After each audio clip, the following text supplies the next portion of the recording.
Después de casi 4 meses estudiando, hoy terminé Corintios 16, así que comparto con ustedes lo que el Señor me ha mostrado. Amén. Amén. Vamos del versículo 17 al 24. Vamos de corrido. Dice: me regocijo con la venida de Estéfanas, de Fortunato y de Acaico, pues ellos han suplido o han colmado su ausencia, o la ausencia de ustedes, o lo que faltaba de ustedes, como traduce también la Biblia de las Américas. Qué maravilloso esto. Habla en tiempo presente, me regocijo. Habla de una acción pasada, de que vinieron a visitarle hermanos de Corinto, es cierto, pero él se sigue regocijando. Sabemos que no es lo mismo cuando estamos en comunión con todos los hermanos dentro del local, pero obviamente aquí Pablo se dice que estaba en Éfeso cuando escribió esta carta a la iglesia de Corinto, no estaban en la misma ciudad, y por lo tanto, qué bonito es que él todavía se goza en esa visita. Y está bien, porque muchas veces nosotros, aún siendo cristianos, todavía nos recordábamos cómo somos antes de Cristo. Pucha, yo todavía me acuerdo lo malo que era antes de conocer al Señor. ¿Pero por qué te acuerdas? Se dice el profeta Ezequiel que el Señor ya no se va a acordar más de nuestros pecados. Él no los va a recordar más. ¿Por qué nosotros nos recordamos si Él dice que ya no se va a acordar de nuestros pecados? Interesante esto. Con la venida de Estéfanas, Fortunato, Acaico, su ausencia. Excelente. 18. Porque confortaron mi espíritu y el de ustedes. Excelente, ¿ven? Confortaron. ¿Qué significa confortar? Viene del griego anapauo, que significa dar un descanso a una labor, interrumpir un trabajo, dar pausa o dar un refrigerio. El gran apóstol Pablo, reconociendo que él también se agota, que él también tiene lucha con el agotamiento espiritual, y por eso él no va a ser menos apóstol. Ojalá, perdón, muchos líderes de hoy en día en las iglesias aprendieran eso, a ser humildes, a reconocer cuando están mal, a reconocer cuando están cayendo en tentación, a reconocer cuando están agotados y asignar cosas a otros y pedir ayuda con los cercanos, sean los cercanos en su iglesia o sean los pastores o amigos de otras iglesias, de otros lugares que le pueden ayudar. Por eso que hoy en día vemos a tantos líderes evangélicos cayendo porque perseveran en pecados y no han pedido ayuda. Subimos hace poco de uno que cayó en inmoralidad y había otra persona que sabía pero no le pidió consejo, etc. Por eso el apóstol Pablo, mira la humildad de él, el más grande cristiano, podríamos decir, no vamos a decir el más grande cristiano es Jesucristo, porque Cristo es Cristo, no puede ser cristiano, si de ahí venimos los cristianos. El más grande cristiano de los gentiles reconoce que él se agotaba en su espíritu y tenía necesidad de los hermanos. También vemos esa humildad en el capítulo 6 de Efesios, si no me equivoco, cuando habla acerca de que necesitaba él oración para poder, Efesios 6:19, cuando necesitaba oración para poder ganar personas en la prisión. Eso es la carta de los Efesios, ¿ves? El apóstol Pablo reconociendo debilidad, reconociendo dependencia de otros hermanos, y no por eso iba a ser menos apóstol o menos cristiano. Es persona, es un hombre de Dios. Amén, amén. Sigamos. Y porque conformaron mi espíritu y el de ustedes. Reconozcan pues a tales personas, reconozcan, ténganle en alta estima. Eso significa reconocer, tiene dos significados en el griego, pero en este contexto significa denle reconocimiento, ténganlos en alta estima. ¿Qué haría la iglesia hoy en día? Hacer lo que tienen que hacer, nomás. Son cristianos, ¿por qué los voy a reconocer?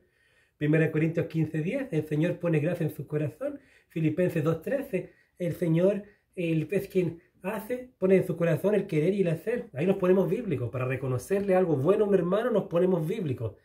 Pero cuando el hermano peca, pecador. No, si yo lo vi, yo le voy a hacer unas cuantas. Si yo vi que iba a caer en pecado, yo tomo la primera piedra espiritual. Claro, ahí nos olvidamos de la Biblia, nos olvidamos de Gálatas 6:1, que dice que lleven los 6:1 y 2, que lleven las cargas los unos a los otros. Se refiere en cuanto a disciplina de pecado. Muchos piensan, en cuanto al tema de la vida espiritual. No, carajo, se refiere a ayudar al hermano que cayó. Lleven las cargas los unos de los otros. Por eso la palabra griega de carga ahí es, si no me equivoco, varos, que habla de una carga pesada. Y sabemos que es pesado ser restaurado las cosas del Señor. ¿No te acuerdas, por ejemplo, en Mateo 18, de la disciplina que, tú lo viste caer una vez? Bueno, ve y habla con él. No, al tiro, el pecador, el pecador. Claro, ahí se nos olvida la Biblia para corregir. Hermanos, se nos olvida la Biblia, pero para considerar en alta estima a una persona que se esfuerza en el Señor y que no eran líderes, ojo, con lo que dice el contexto, no, pues ahí, diferente, ahí la Biblia dice la Biblia. En fin. 19. Las iglesias de Asia les saludan. Aquila y Prisca. Interesante, ¿ven? La confianza que tenía Pablo con ese matrimonio. De hecho, Prisca es un diminutivo para Priscila.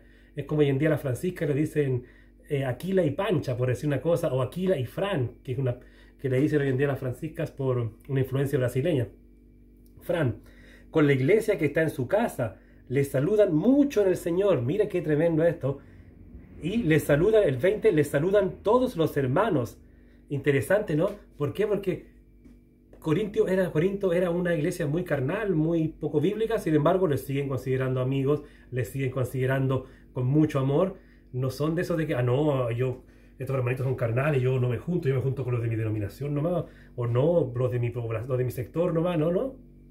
Ese amor, a mí me da un poquito de pena porque cada vez que, mientras más leo las cartas bíblicas, más el Señor me pone a estudiar el Nuevo Testamento, yo digo, pero ¿qué pasó con la iglesia de hoy en día que es tan dividida, es tan negativa, es tan legalista, es tan poco unida, etcétera, etcétera? ¿Qué pasa con la iglesia? Tú ves YouTube lleno de comentarios criticando la iglesia, llenos de peleas, que este pastor dijo esto, que este enseña esto, no, que nosotros creemos esto y los de allá enseñan esto. Qué asco ver hoy en día YouTube mayormente esto, y son las mayores prédicas que hay.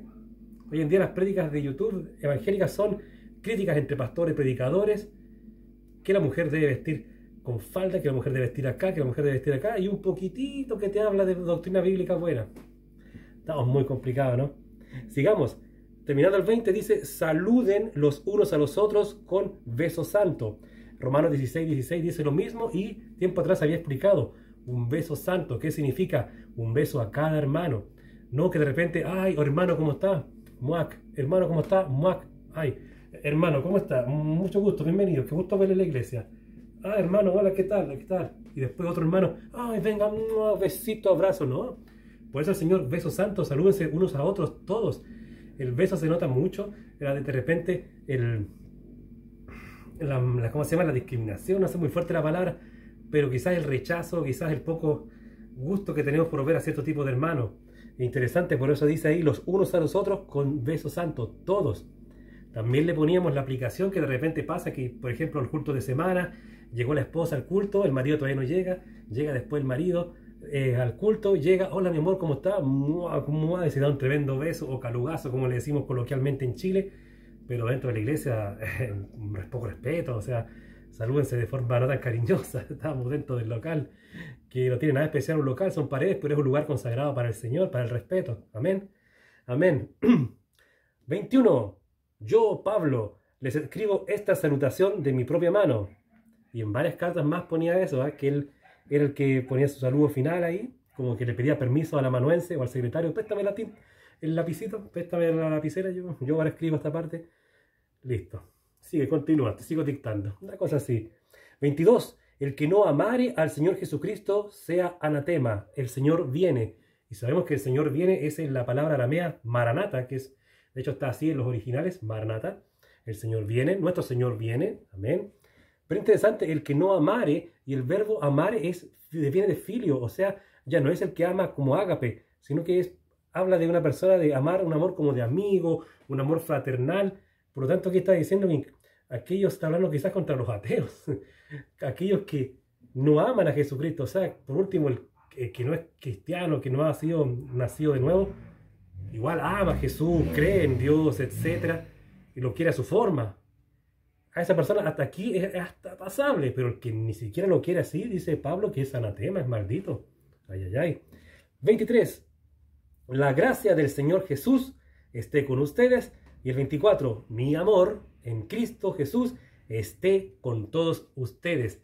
Amor viene del ágape también, agapado aquí, así que el amor se refiere al sentido divino. Y qué interesante, ¿no? Todos estos versículos vemos que la carta, cuando hicimos la introducción a Corintios, hace como 3 meses atrás, hablaba acerca de que demostraba que eran hermanos, por muy carnales que hubieran sido los corintios, por casos horribles que había de pecado, eran hermanos en la fe.